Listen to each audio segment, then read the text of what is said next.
my stories, Senua. Because your darkness comes from hell, and your fate lies there. They say the burning of a corpse will take you straight to Hela's gate, but gods and the living will follow this path. You must leave the Isles of Orkney across the eastern sea and find a road that leads north and down through deep, dark valleys. After 9 nights of riding, you will follow a great river and will find a bridge covered in gold. The path to Helheim goes from there, across the River of Knives that flows from the dark world of Niflheim. The Northmen speak of 9 worlds. The world of men they call Midgard. Sky gods dwell in Asgard. The gods of earth, harvest, wind, and sea dwell in Vanaheim. The good elves dwell in Alfheim. The evil ones dwell in Svartalfheim. The mountain giants dwell in Jotunheim. The fire giants dwell in Muspelheim. Niflheim is the world of Do ice gelo and e darkness. das trevas. Yep. Only the dead dwell in Helheim, and that is where you must travel. The world of the dead is ruled by the giantess, Hela, daughter of Loki. The gods feared her bloodline, bad on her mother's side and yet much worse on her father's. So, as a child, the All-Father cast her down into Helheim and gave her power over those who die of sickness, age, hardship, and self-slaughter. In all of the 9 worlds, only Hela can resurrect the dead. To Hela, your Dillion was sacrificed, and with her you must bargain. The Northmen say that in the beginning there was nothing but darkness. Bitter cold to the north, fiery hot to the south. They say the cold formed ice, which melted from the sparks from the south. The power of the darkness gave life to the dripping ice, and the first giant was born, and was named Ymir.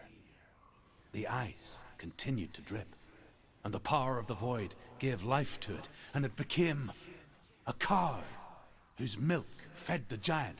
That's right, a cow, but you weren't expecting that. Ymir was a frost giant, Galaz.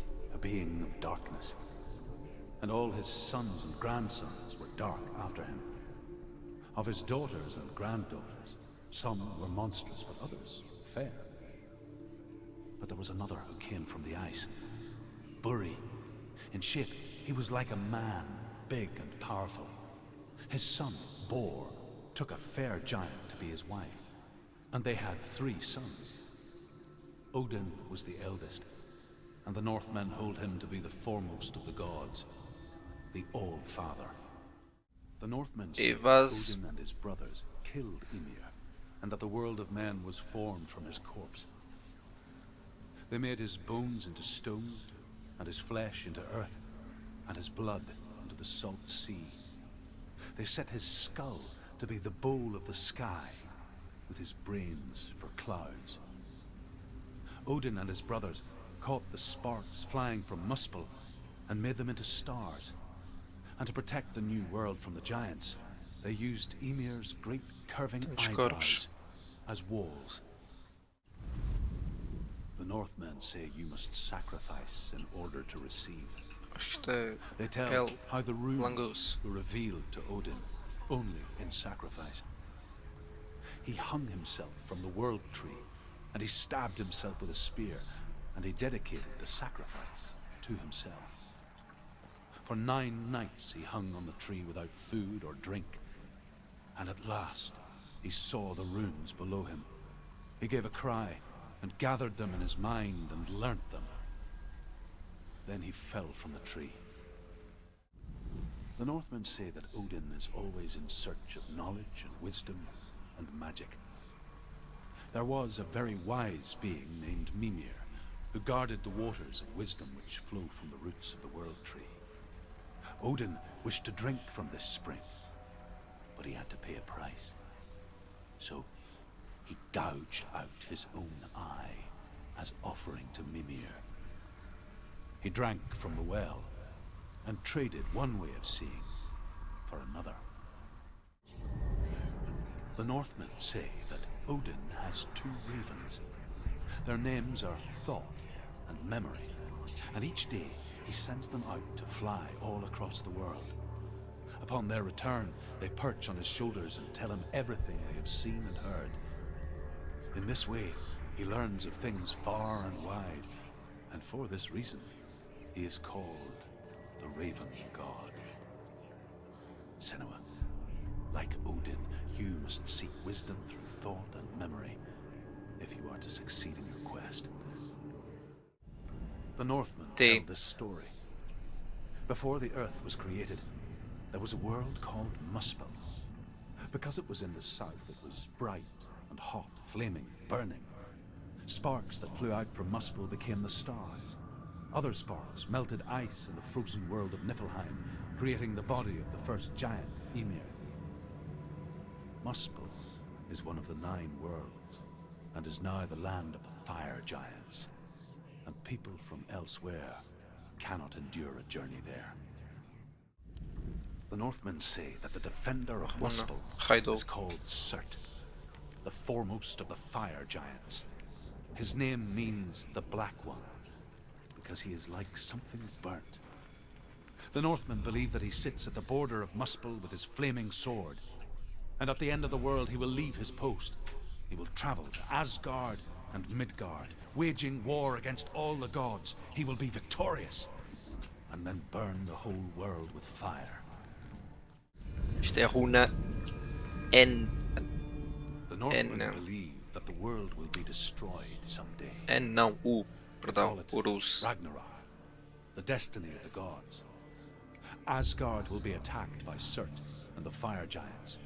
A monstrous wolf will swallow the sun, and the gods will fight in vain against their enemies. There is nothing they can do to prevent it, but Odin ever seeks knowledge and magic, hoping to find a way to postpone that dark day. The Northmen say that at Ragnarok, the sons of Muspel will travel to battle in the ship called Naglfar, the corpse ship. And when the sons of Muspel leave the ship and ride to battle, it will be as though the sky had split open, and Surt will lead them. Wherever he goes, flame will erupt before him, and fires will burn behind him. The Northmen say that what we see as a rainbow is the bridge that goes from the world of men to the world of the gods. For now, they say the frost giants and the mountain giants cannot cross it. But they say that when Ragnarok comes, not a thing in this world will be safe. The rainbow bridge will break under the onslaught of the fire giants riding on flaming steeds. Senua, I have seen the fire of Surt spread far and wide, and to our lands. Ragnarok is coming. However you come to the gold-covered bridge that leads to hell, you may find it guarded by a giantess. She will ask your name. She will ask your lineage. She will ask your business. The Northmen tell of the warrior woman Brynhild, who leapt into fire and rode to hell to join her slain love Sigurd, and is challenged by the giantess. Hela possesses large dwelling places in Helheim. Notice. Tall are her walls, high are her gates. The name of her dish is hunger. Her knife is famine. On her threshold all will stumble. Her bed is called sick bed, and her bed hangings are called flames of a funeral pyre. They say she is easy to recognize, half black and half the color of flesh, and her face menacing and grim. The Northmen tell of a great hero. His name is Sigmund. His father's hall was built around a great tree, and one day Odin comes and thrusts a sword into the tree, a gift to whomever can release it. Many try, but the sword only comes out at Sigmund's touch. His brother-in-law, King Siggeir, wants it, but Sigmund refuses him, so King Siggeir plots revenge. He invites Sigmund and his brothers to a feast, but when they arrive, they are met with an army, not a warm welcome. King Siggeir captures Sigmund and his brothers, steals his coveted sword, and readies them for execution. Death for Sigmund and his brothers seems certain. But the king's wife is Sigmund's sister, and she begs for mercy and implores the king to chain them up instead. He agrees. Not for mercy, though, but because he plans an even more cruel and lingering death. Chained to a tree in the forest that night, a she-wolf comes and devours one of Sigmund's brothers. She returns, ravenous, night after night, until only Sigmund is left. The next day, Sigmund's sister sends a servant with honey to smear on Sigmund's face. But to what end? Well, that night, when the she-wolf appears again, you'll never guess what happens. Right, though. As the she-wolf licks the sweet honey from Sigmund's face, he bites the wolf's tongue. The she-wolf pulls away, but Sigmund holds on. The chains break, and he is free. After his escape, Sigmund lives like us, hidden in the forest. His enemy, King Siggeir, believing him dead, as his sister plots revenge. And for vengeance to succeed, even the great Sigmund needs help. So she sends her sons to him. But their blood is weak and corrupted, and they're put to death by Sigmund. So his sister hatches a new plan, one that is cold of heart and pure of blood. Sigmund's sister trades shapes with a sorceress, and in disguise, she lies with her own brother. She gives birth to a son named Sinfjotli. After a time, she sends him to the forest to Sigmund. He tests the boy and finds him strong and fearless, and so they go to take their vengeance on King Siggeir. But luck is not on their side. They're captured, and Siggeir has them buried alive. As Sigmund and Matá-la. Sinfjotli are being buried alive, Assim a história fica cortada. Sigmund's sister throws an armful of straw into the grave mound. Hidden in the straw is Sigmund's sword, the gift of Odin. They cut their way out of the grave mound and set fire to Siggeir's hole. The king burns to death. Sigmund calls to his sister to come out, so that she may live and be honored. She does come out, but only to tell him the truth. That she had slept with him, her brother, to beget a strong avenger. I am not fit to live, she says, and walks back into the fire. Yeah. Strike vengeance from your heart, Senua, as there is always a heavy price to pay. And here is the end of Sigmund's story. He was a fierce and great warrior who fought many battles. One day, an old man came onto the battlefield. Although shadowed by a hood, Sigmund saw that he only had one eye. The man raised his spear, and Sigmund struck at it with his sword, but the sword shattered into pieces. Sigmund then knew that this was Odin, and thus that victory could not be his. He bowed his head and accepted his end.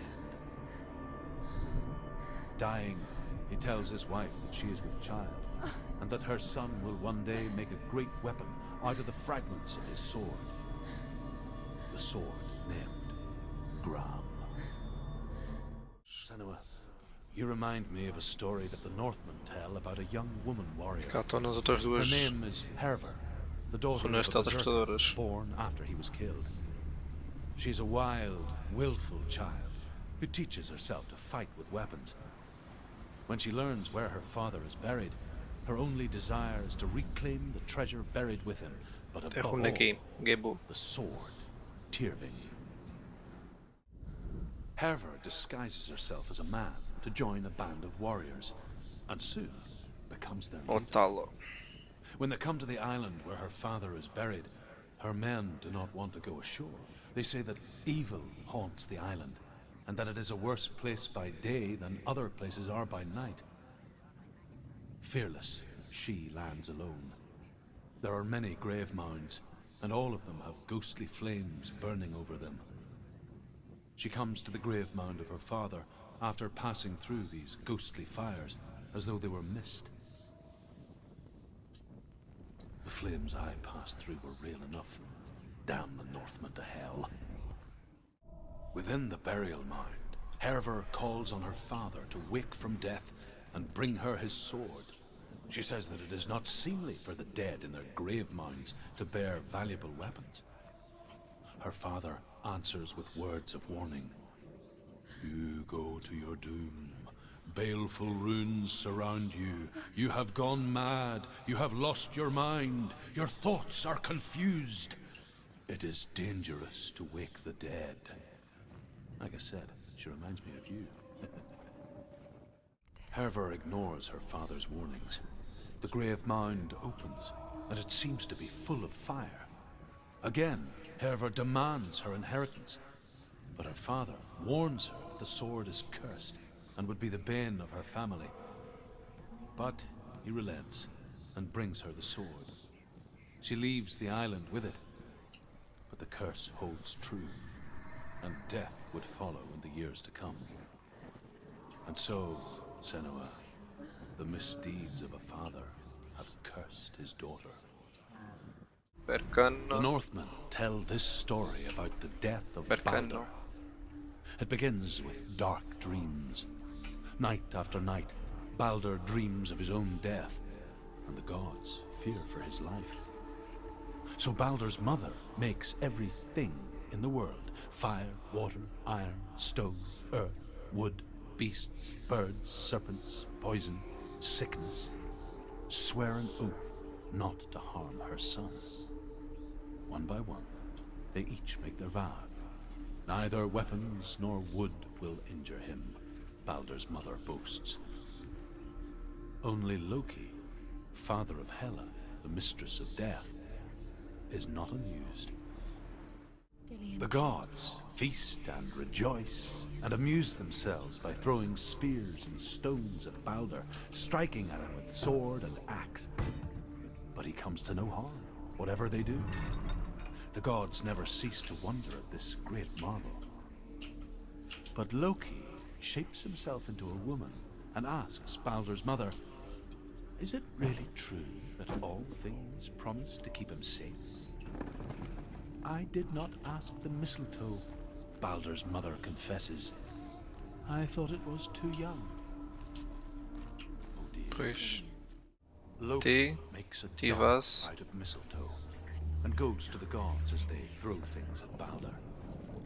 The blind god, Huth, was there. Yeah. Loki asks him why he wasn't taking part.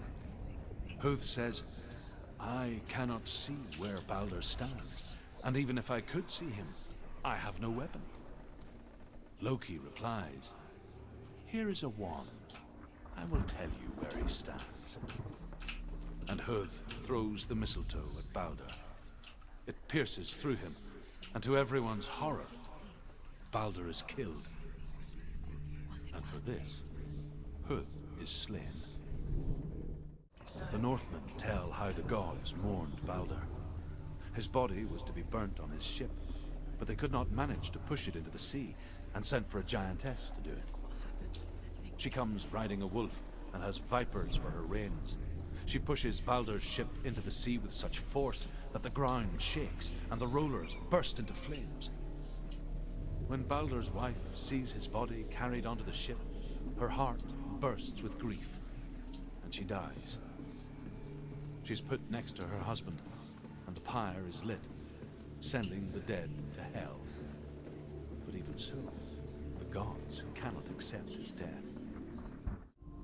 Overcome with grief, Una the A gods send Hermod to ride to hell Ansus. and ask Hela to let Balder return home. All the gods are weeping, he says. "Are they?"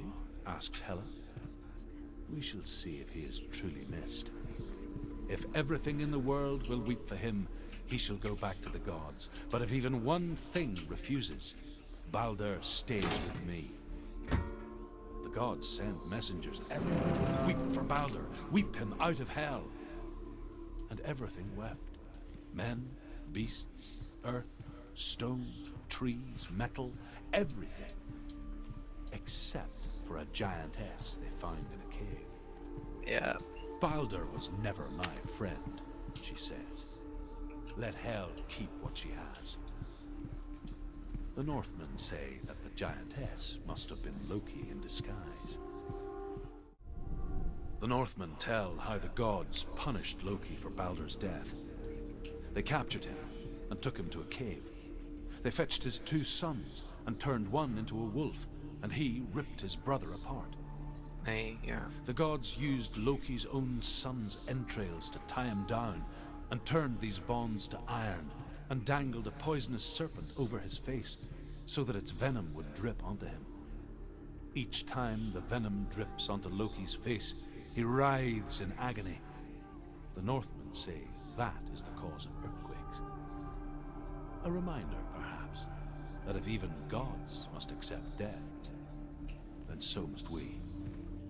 The Northmen speak of the death moon, a light shaped like a half moon that appears inside a house and goes around the walls. I once saw the death moon appear at a farm, and first the shepherd died, then a guest died, and then the farm hands, and then the farmer and 6 of his men drowned at sea. That is not the end of it, because the dead return to haunt the living. If you see the death moon, then beware, because there will be death in that house. Okay. There was a Northman called Grettir, big, red-haired, immensely strong, but he was afraid of the dark. It happened one night that an undead creature came to his house to drag him outside into darkness and kill him. He resisted with every ounce of his strength. He clung to the doorframe, but it gave way, and they spilled out of the house, and the monster fell back, and the moon shone down on its ghastly face. Grettir, terrified, cuts off its head, but is cursed forever. From that moment on, wherever he was, he would see those hideous eyes staring back at him. Sometimes we allow our own fear to haunt us to our grave. I will tell you of a great hero named Sigurd, son of Sigmund, no less. Born after his father's death, Sigurd is cared for by the dwarf Rain. But Rain does not love the boy. Instead, he plans to use him for his own ends. You see, Rain's father possessed a great treasure given to him by the gods. But Rain's brother, Fafnir, killed his father and took the gold all for himself. Fafnir hid the treasure out on a heath and could not leave it. And from the evil in his heart, he turned into a dark creature, a dragon. Rain the dwarf's sole desire is to possess this dragon's accursed treasure, and he uses Sigurd to reclaim it. He tells Sigurd the story of Fafnir's gold, and the good-hearted hero promises to slay the dragon if Rain would forge a strong sword for him. Sigurd remembers that his father once possessed a sword given to him by Odin. Odin broke the sword to bring about Sigmund's death, but Sigurd's mother still has the pieces. And so Rain reforges the famous sword. Sigurd uses the sword first to avenge his father, and then he and Rain go in search of Fafnir. The dragon Fafnir is so large and deadly that it would be impossible to kill him face to face. But each day, Fafnir crawls across the heath to find water. So Sigurd digs a pit in the dragon's path and lies in wait in it. When Fafnir slithers overhead, Sigurd sinks his sword into the dragon up to the hilt. Sigurd leaps from the pit, and Fafnir sees his killer. He warns Sigurd that the treasure will lead to his death, as it led to the death of all who owned it. Sigurd replies that death comes to all men, and every man would want to be wealthy until that day. And he takes the treasure. Though Sigurd kills the dragon, Rain wants to keep Fafnir's gold all for himself. Rain also also wants the strength and wisdom of the dragon, so he drinks its blood and asks Sigurd to roast Fafnir's heart for him. Sigurd does so, but when he touches the roasted heart to see if it is done, he burns his finger. Without thinking, he licks his finger and tastes the dragon's blood. In that moment, he understands the language of birds and hears them talk nearby. Sigurd's newfound power lets him hear the birds speak, and they say, Sigurd should eat the heart himself. Rain wants Fafnir's gold. Sigurd should kill Rain before Rain kills him. Sigurd should find Brynhild the Valkyrie, who sleeps an enchanted sleep. Sigurd heeds the bird's advice. He kills Rain, eats Fafnir's roasted heart, and takes Fafnir's treasure. And he embarks on a new quest, to ride to Hinderfell and find Brynhild the Valkyrie. The beast has the head. Sigurd learns that Brynhild had once disobeyed Odin, and so he had her punished, stuck her with a sleep thorn, and put her body within a rampart of burning shields. The darkness within. Only a man who knew no fear would ever reach her. But like me, Sigurd is fearless and passes through the flames, just as I did, and wakes the sleeping warrior girl. She teaches him the secret wisdom of runes, namely victory runes, ship runes, runes for persuasion, runes for truth, runes for healing and help, runes for perception and power. Like Sigurd, the greatest young warrior of the North, you must learn the secrets of the runes to fight amongst the gods in hell. The Northmen say the world will come to an end. They call this Ragnarok, the destiny of the gods.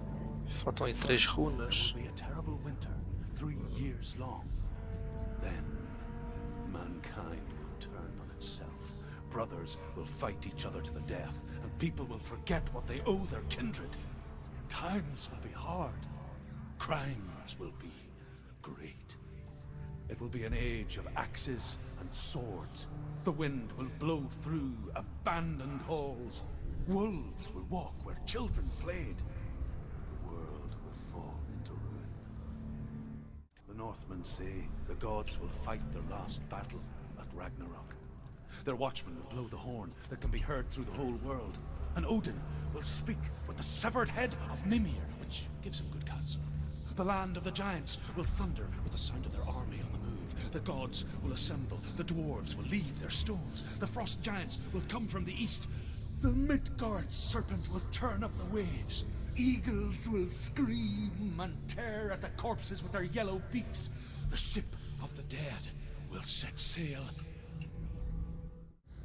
The Northmen say that at Ragnarok, the gods will face a ship full of their foes, which Loki has steered to Asgard. It carries the fire giants, the wolf that will eat the sun, and all kinds of dark creatures. Surt will join them with his sword of fire. The cliffs will crash. Trolls will walk the land. Men will tread the road to hell, and the heavens will split open. The Northmen say that each god will do battle at Ragnarok. Odin will fight the monstrous wolf and be killed, but his son will avenge him. Ficou a faltar 9. Into the heart of the beast. Freyr will face Surt, but he had given his sword away for love, and without it, he cannot defend himself against the flames. Thor will smite the Midgard serpent to no avail. The sun will grow black. The earth will sink into the sea. The stars will disappear. Fire and water will meet. Steam will shoot up. Flames will play against the sky. The heavens and earth and all the world will be burned. All the gods will be dead, and the warriors of Valhalla and the people everywhere. Senua, prepare yourself for Ragnarok, for it is nigh.